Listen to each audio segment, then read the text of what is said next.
नमस्कार दोस्तों, साल 2025 का दूसरा सूर्य ग्रहण 21 सितंबर 2025 दिन रविवार को लगने वाला है।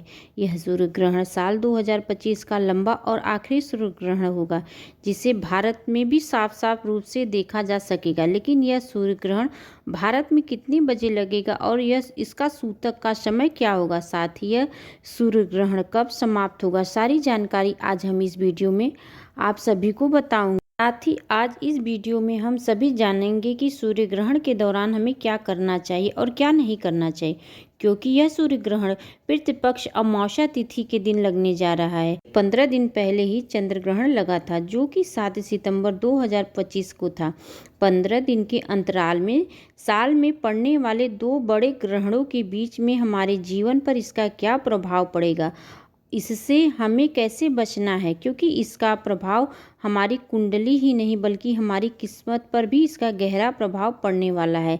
ऐसे में आज हम इस वीडियो में संपूर्ण जानकारी आप सभी को बताऊंगी। सबसे पहले मैं आप सभी को बता दूं कि साल 2025 का पहला जो सूर्य ग्रहण था वो 29 मार्च 2025 को लगा था। उस दिन होली थी और इस बार का जो सूर्य ग्रहण है वो 21 सितंबर को लगने जा रहा है, जो कि पितृपक्ष अमावस्या तिथि के दिन पड़ेगा और इसके अगले दिन ही नवरात्रि प्रारंभ हो जाएगी। तो ऐसे में इस दिन हमें क्या करना है, पितृ अमावस्या के दिन क्या हमें पितरों का तर्पण करना है या नहीं, ग्रहण के प्रभाव हमें कैसे बचना है, आज हम बताएंगे आप सभी को। इस सूर्य ग्रहण के समय गर्भवती महिलाओं को कौन कौन सी सावधानियां जरूर बरतनी चाहिए, क्योंकि इस दौरान उन्हें क्या करना है क्या नहीं करना है, साथ ही मैं उन्हें कौन से ऐसे उपाय जरूर करने होंगे ताकि उनके होने वाले शिशु पर इस सूर्य ग्रहण का प्रभाव बिल्कुल भी ना पड़े। क्योंकि जैसा कि मैंने आप सभी को बताया कि 15 दिन के अंतराल में ही दो बड़े ग्रहण पड़े हैं, तो इससे आप सभी को अपने आप को और आने वाले शिशु को बिल्कुल ही सुरक्षित रखना होगा। तो दोस्तों, आप सभी को इस वीडियो के माध्यम से साल 2025 के दूसरे और सबसे बड़े सूर्य ग्रहण की संपूर्ण जानकारी मिलेगी, इसलिए मेरा निवेदन है आप सब इस वीडियो को लास्ट तक जरूर देखिएगा। अपने हर एक काम को साइड करके इस वीडियो को बड़े ध्यान से देखिएगा। बाद में आप सभी को ज़्यादा से ज़्यादा अपने पड़ोसियों और रिश्तेदारों के साथ इस वीडियो को शेयर करना भी मत भूलिएगा। साथ ही सूर्य ग्रहण की इस वीडियो को लाइक करके हमारे चैनल रंजना ज्ञान मार्ग को सब्सक्राइब करके पास में बेल आइकन है उसको प्रेस जरूर कर लीजिएगा, ताकि आने वाली हर वीडियो का आपको नोटिफिकेशन मिले, सबसे पहले मिल सके। व्रत पर्व से जुड़ी जानकारी, राशि से जुड़ी जानकारी आपको हमारे चैनल पर मिल जाएगी। हर समस्या का समाधान आप सभी को सबसे पहले मिलेगा। तो दोस्तों, साल 2025 में कुल 4 ग्रहण पड़े हैं, जिनमें 2 सूर्य ग्रहण 2 चंद्र ग्रहण हैं। यानी कि इस साल 2025 में पहला चंद्र ग्रहण 14 मार्च 2025 को लग चुका है। इसके बाद 29 मार्च 2025 को सूर्य ग्रहण लगा, यानी कि यह मार्च महीने में 2 बड़े ग्रहण, फिर 14 मार्च को चंद्र ग्रहण, 29 मार्च को सूर्य ग्रहण। इसी क्रम में सितंबर में भी 2 बड़े ग्रहण पड़ रहे हैं, यानी कि 7 सितंबर को चंद्र ग्रहण लगेगा और इसी क्रम में अंतिम साल का अंतिम सूर्य ग्रहण 21 सितंबर 2025 को लग रहा है।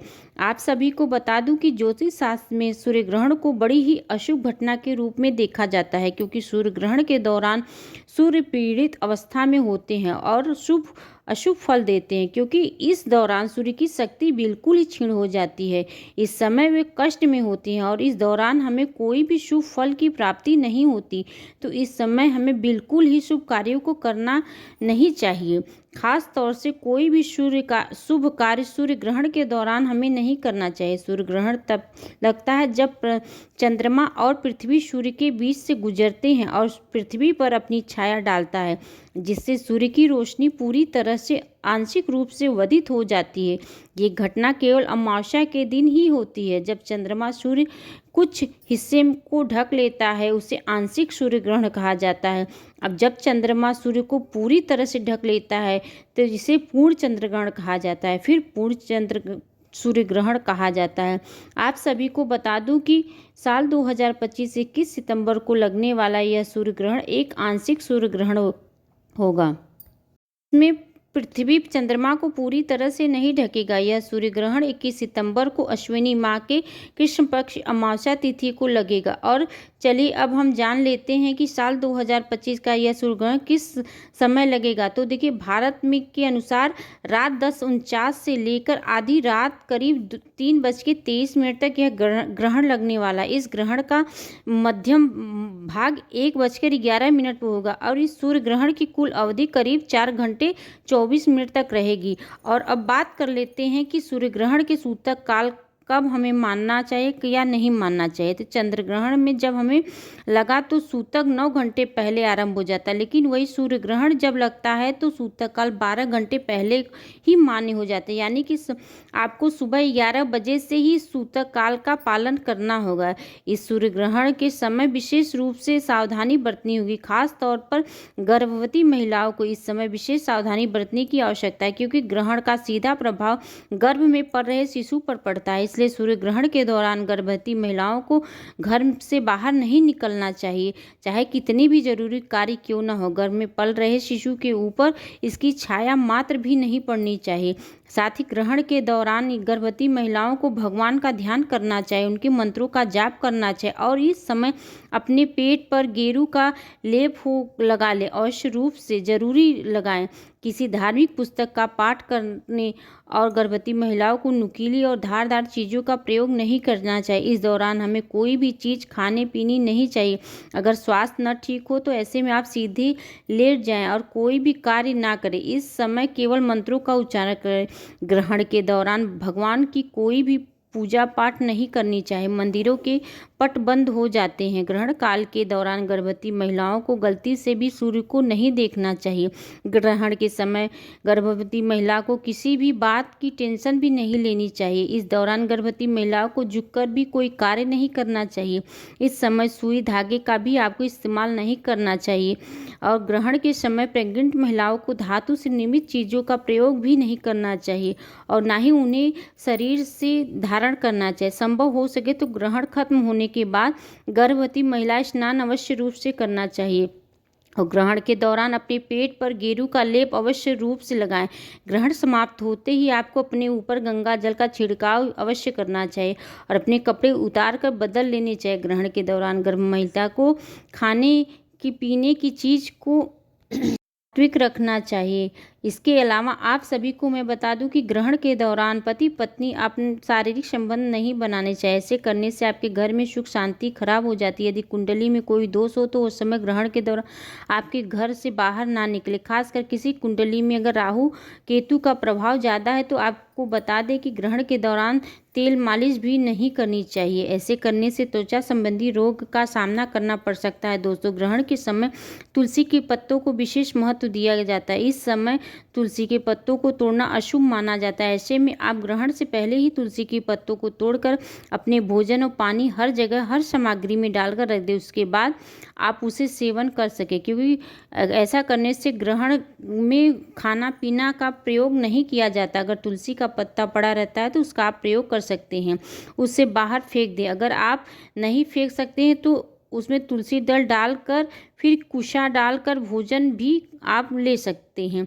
ग्रहण समाप्त होने के पश्चात जैसे ही समाप्त हो उसके तुरंत बाद ही आपको अपने घर की अच्छी तरह से सफाई कर लेनी चाहिए। नमक डालकर पोछा लगाना चाहिए। पूरे घर में गंगा जल का छिड़काव करना चाहिए, क्योंकि इस समय तांत्रिक शक्तियाँ होती हैं बहुत ज़्यादा हावी हो जाती हैं। इस दौरान हमें किसी भी प्रकार का कोई भी यात्रा करने से बचना होगा। अगर ज़रूरी ना हो तो परिवार के किसी सदस्य को घर से बाहर नहीं जाने देना चाहिए। इसके अलावा आप सभी को बता दूं कि इस दौरान हमें कुछ खास बातों का जरूरी ध्यान रखना चाहिए, क्योंकि ग्रहण का नकारात्मक प्रभाव सभी लोगों के जीवन में देखने को मिलता है। ध्यान रखिए, सूर्य ग्रहण के दौरान बालों में तेल नहीं लगाना चाहिए, भोजन नहीं करना चाहिए, पानी नहीं पीना चाहिए, सोना भी नहीं चाहिए। बाल बलवान या धन्य सभी प्रकार के कार्यों को वर्जित किया जाता है। नए इस दौरान कपड़े धोना, बर्तन धोना, खाना बनाना फिर या ताला खोलना आदि भी मंजन नहीं मां नहीं की जाती है। आप बीमार हैं, बुजुर्ग हैं, बच्चे हैं, गर्भवती महिला हैं तो इस दौरान ग्रहण के समय आप खाना पीना की आवश्यकता हो सकती है। तो ग्रहण के सूतक काल पहले से ही खाने पीने की पूरी तैयारी कर ले और हर खाने पीने के सामान में तुलसी दल डालकर ही रख दे। तुलसी दल या कुशा डालकर बिल्कुल भी ना भूले। यह डालकर खाना पीना आप खा सकते हैं। इसको आप अन्य जल का दोष नहीं लगता और आप ग्रहण की नकारात्मकता के एकदम सुरक्षित बने रहेंगे। दोस्तों, इसके अलावा सूर्य ग्रहण के समय कोई भी शुभ कार्य नहीं करना चाहिए। आप सभी को बता दूं कि ग्रहण के दौरान पूजा भी निषेध मानी जाती है। इस दौरान आरती करना, पूजा पाठ करना बिल्कुल भी मना होता है। दौरान मूर्ति का स्पर्श करना भी वर्जित होता है, क्योंकि इस समय प्रकृति सबसे ज़्यादा संवेदनशील स्थिति में होती है। यही कारण है कि इस दौरान पेड़ पौधे, फूल पत्ते भी तोड़ने को मनाही किया जाता है। शास्त्रों के अनुसार सूर्य ग्रहण के दौरान नाखून काटना, बाल काटना, दाढ़ी बनाना अशुभ माना जाता है। आप ग्रहण के समय मांस मदिरा आदि का सेवन ना करें। ग्रहण की अवधि में यह सब चीज़ें करना बिल्कुल मनाही है। सिगरेट पीना, शराब पीना, ऐसे चीज़ों से आपको बचना चाहिए। सूर्य ग्रहण के दौरान आप किसी भी तरह का मनोरंजन भी नहीं करना चाहिए। कुछ लोग टाइम पास के लिए गलत चीज़ों का इस्तेमाल कर लेते हैं, लेकिन आप लोगों को बता दूं कि नहीं करना चाहिए। उस दौरान जिस इष्ट देव को आप मानते हैं उस इष्ट देव का नाम जाप करना चाहिए, जिससे आप ग्रहण के दुष्प्रभाव से आपको बचा जा सके। आपको बता दूं कि ग्रहण काल के समय के में किसी दूसरे का दिया हुआ अन्न भी नहीं खाना चाहिए। उतरा हुआ वस्त्र भी नहीं पहनना चाहिए। उनका भार आपके ऊपर चढ़ जाता है और फिर 12 वर्षों तक पूर्ण हमारा नष्ट हो जाता है। एक बात का ध्यान रखिएगा कि ग्रहण के दौरान बाहर का खाने से भी हमें बचना चाहिए। इस दौरान सोने से भी बचना चाहिए।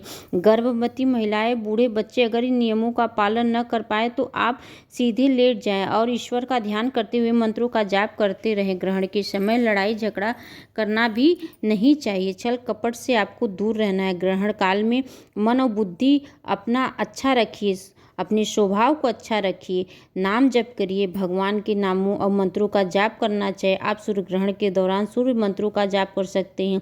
एक मंत्र आप सभी को बता दूं कि हर कोई को यह मंत्र बोलना चाहिए। ओम नमो भास्कराय नमः। ग्रहण काल के दौरान इस मंत्र का जाप करते रहें और जैसे ही ग्रहण समाप्त हो जाए तो गंगा जल डालकर स्नान अवश्य करें और पूरे घर में झाड़ू पोछा लगाकर गंगा जल का छिड़काव करें। हर कोने और मंदिर में जरूर करें। ग्रहण के समाप्त होने के बाद आप सभी को दान की वस्तु को जरूर दान करना चाहिए। आप किसी जरूरतमंद या गरीब ब्राह्मण को अन्न, धन, वस्त्र दान करें। आपको इसको पुण्य की प्राप्ति होगी और आपके जो बुरे कर्म थे वह भी कट जाएंगे। और चलिए अब जान लेते हैं सूर्य ग्रहण के दौरान किन बातों को आपको जीवन में हर एक कार्य को सफल बना सकता है। अपने हर कार्य पर कष्टों से मुक्ति पा सकते हैं, अपनी मनवांछित इच्छाओं को पूर्ण करवा सकते हैं। तो देखिए, इस दौरान प्रकृति बहुत ही ज़्यादा संवेदनशील होती है। इस दौरान किया गया कोई भी उपाय कभी विफल निष्फल नहीं होता। इस समय आप धन धान के लिए श्री सूक्त का पाठ करें। इससे धन की जितनी भी दिक्कतें हैं सब दूर हो जाएगी। आपके घर में लाभ ही लाभ आएगा। आपके परिवार में पैसे रुपए से जुड़ी जो भी समस्या है वो सब खत्म हो जाएगी। आपकी जिंदगी में, आपकी कुंडली में जो दोष है वह भी समाप्त हो जाएगा। आप खुलते हुए आपको नजर आएगी। सुख समृद्धि आपको प्राप्ति होगी। ग्रहण समाप्त होने के बाद गौ माता को गुड़ और रोटी, थोड़ा सा घी डालकर जरूर खिलाएं। इससे घर में सुख शांति प्राप्ति होती। साथ ही किसी नज़र दोष की समस्या से मुक्ति के लिए ग्रहण के बाद काले तिल और सरसों के तेल का दीपक पीपल के वृक्ष के नीचे जरूर जलाएं। इससे आपके जीवन में जितनी भी नज़र दोष समस्या है, चाहे वो नज़र आपके रूप में लगी हो, चाहे आपके पैसों में लगी हो, आपकी तरक्की पर लगी हो, हर समस्या के समाधान के लिए आपको यह करना चाहिए। उसके लिए आप यह पीपल के नीचे दीपक जलाएं। मैं बता रही हूँ कि इसे ज़रूर जला दीजिएगा। इससे आपकी हर समस्या से मुक्ति मिल जाएगी। अगर कुंडली में सूर्य नीची दशा में है या फिर मांगलिक दोष लगा है या फिर ऐसे में अगर शनि दोष की समस्या है तो इससे भी आपके निवारण हेतु इस समय आपको सूर्य मंत्रों का जाप करना जरूर चाहिए। चांदी के बर्तन में दूध भरकर शिवलिंग को अर्पित करें। इसके बाद सूर्य भगवान को जल चढ़ाएं। स्वास्थ्य लाभ हेतु परिवार में कोई भी बहुत ज़्यादा बीमार रहता है तो ग्रहण समाप्त होने के बाद तुलसी दल डालकर गंगा जल से उसको स्नान कराएं और भगवान विष्णु का ध्यान करें। नौकरी और व्यापार में वृद्धि के लिए, सरकारी नौकरी की प्राप्ति के लिए फिर या कोई दूसरी नौकरी के लिए अगर आप प्रमोशन चाहते हैं तो ऐसे में आप सभी सूर्य ग्रहण की समाप्ति के बाद तुलसी माता के सामने एक शुद्ध देशी घी का दीपक जलाकर उनके अंदर थोड़ी सी अक्षत रोली डाल दें और इसके बाद नौकरी, व्यापार और हर दुविधा को अपना निजात मिल जाएगी और हर विपत्ति आपसे दूर हो जाएगी और हर सुख समृद्धि आपके पास आएगी। सूर्य ग्रहण के इस वीडियो को लाइक कीजिएगा। जानकारी पसंद आई तो कमेंट सेक्शन में आप अपना नाम जरूर लिखिएगा और किस शहर से हैं वो शहर जरूर लिखिएगा। ओम सूर्य देवाय नमः अवश्य लिखिएगा। साथ ही हमारे चैनल रंजना ज्ञान मार्ग को सब्सक्राइब कर लीजिएगा दोस्तों। बेल आइकन प्रेस करना ना भूलिएगा। फिर मिलते हैं एक और ऐसी ही नई जानकारी के साथ। हर हर महादेव, जय बजरंगबली। वीडियो को अंत तक देखने के लिए धन्यवाद।